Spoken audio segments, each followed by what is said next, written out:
Starseed, pause for a moment before you continue scrolling. Your body has been trying to tell you something for a long time, and perhaps you have learned not to listen. A pain that comes and goes without explanation.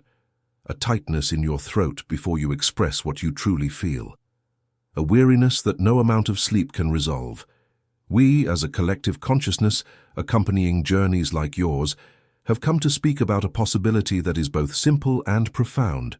Perhaps your body is not failing. Perhaps it is holding. This transmission is not a diagnosis. It is not medicine. It is an invitation to view your physical experience from another angle, the angle of one who believes that emotion, memory, and body are not three separate things, but a single living network, communicating at all times.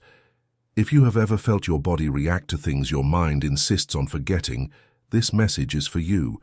There is an ancient idea, present in healing traditions across various cultures, that the body functions as an archive. Not a paper archive, kept in a drawer, but a living archive, made of tissue, muscle, skin, fluid. Every significant experience you have lived, every fear, every joy, every swallowed silence, would leave a trace somewhere within this structure. We are not speaking of destiny or condemnation. We are speaking of record. Just as a tree keeps within its inner rings the harsh winters and bountiful summers it has endured, many spiritual traditions suggest that the body also holds the emotional history of its inhabitant. Think of someone who has had to swallow deep resentment year after year without ever putting their feelings into words. We are not claiming this causes a specific illness. That would be an oversimplification of something that involves genetics, environment, habits, and many other factors that only medical science can accurately assess.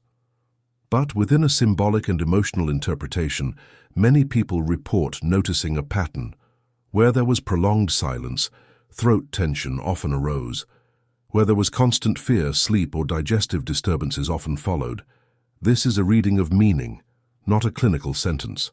And it is precisely for this reason that it can be liberating, because it invites investigation, not blame.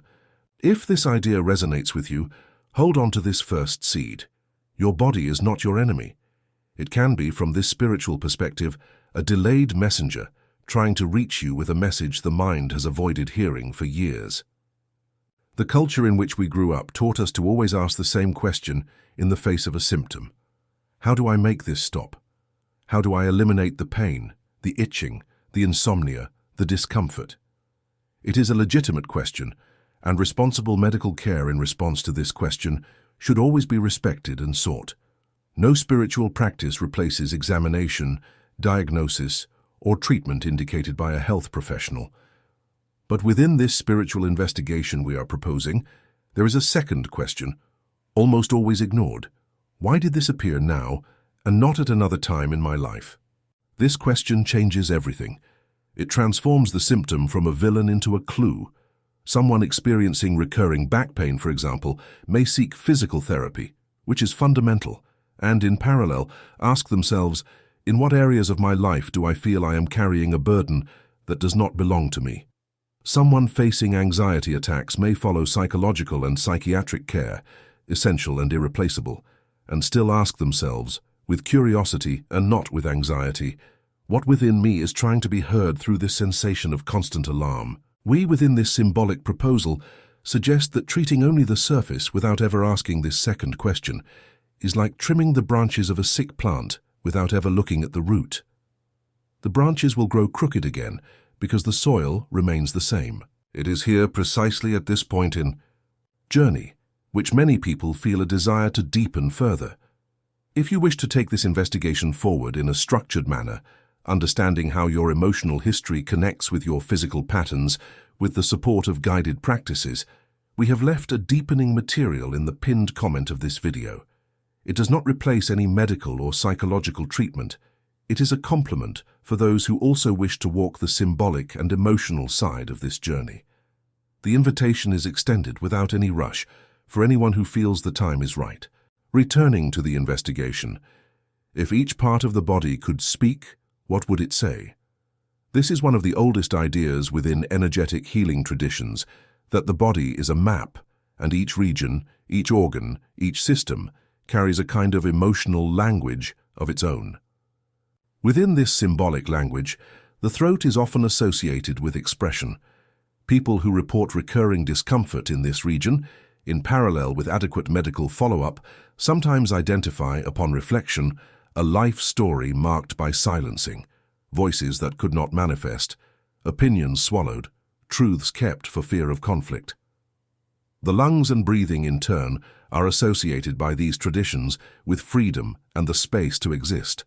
Some report, within this symbolic context, a sensation of suffocation in life situations, where they felt little metaphorical space to breathe, controlling relationships, suffocating work environments, excessive demands.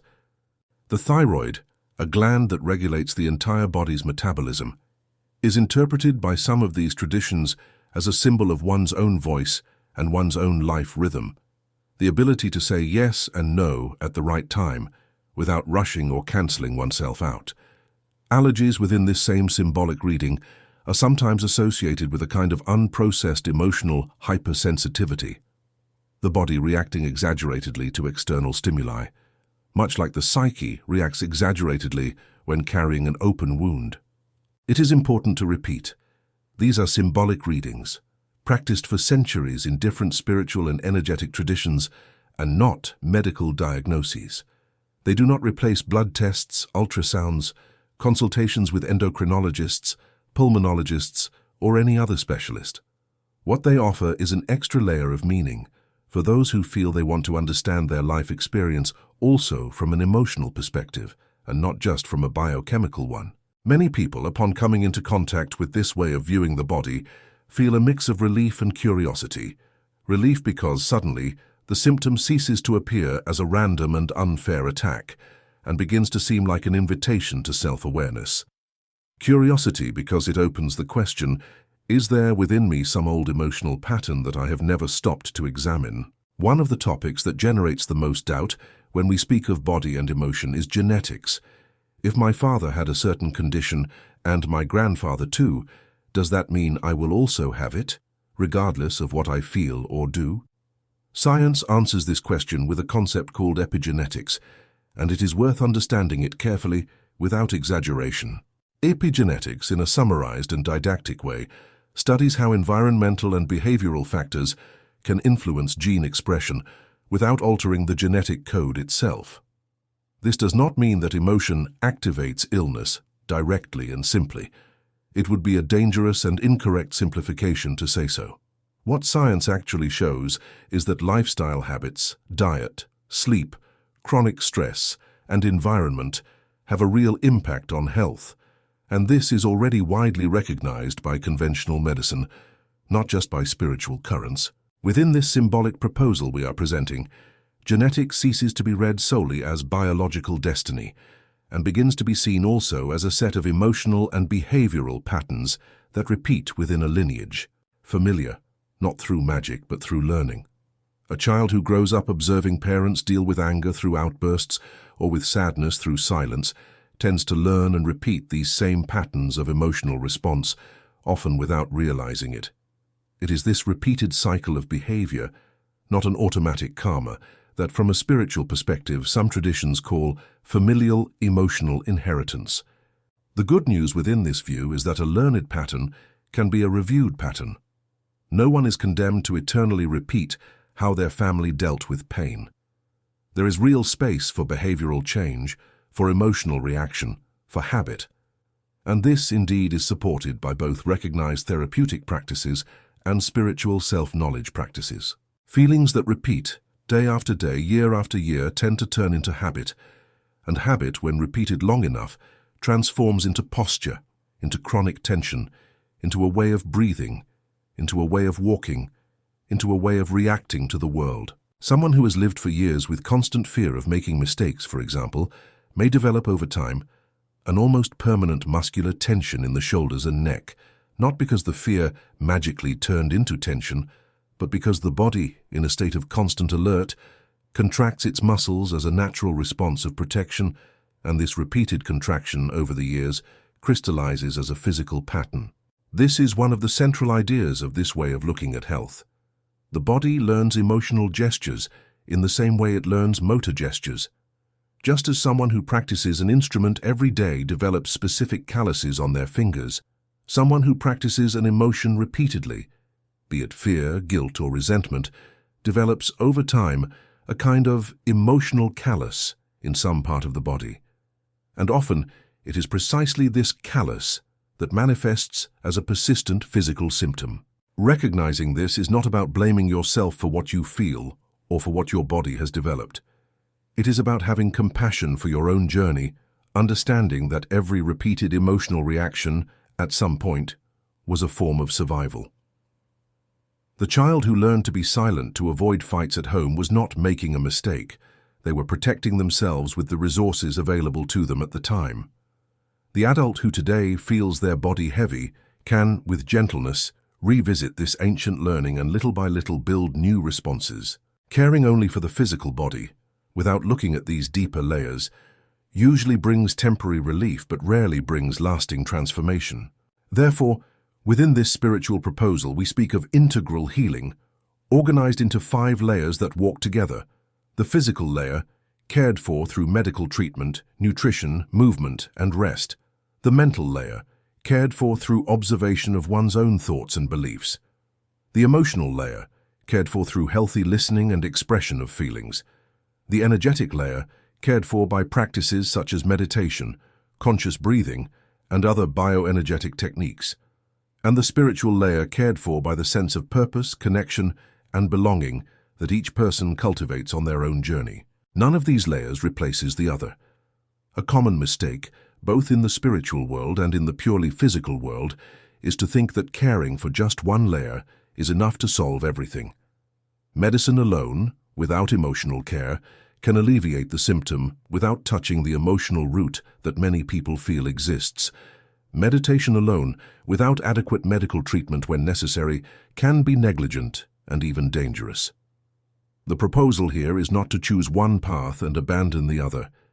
It is to walk both at the same time responsibly. For many people, learning to care for these 5 layers simultaneously is what truly differentiates fleeting relief from sustained transformation. And this is what our in-depth material speaks about. Available in the pinned comment for those who feel inclined to structure this journey with more practical guidance, always as a complement, never as a substitute for any health treatment you are already undergoing or may need in the future.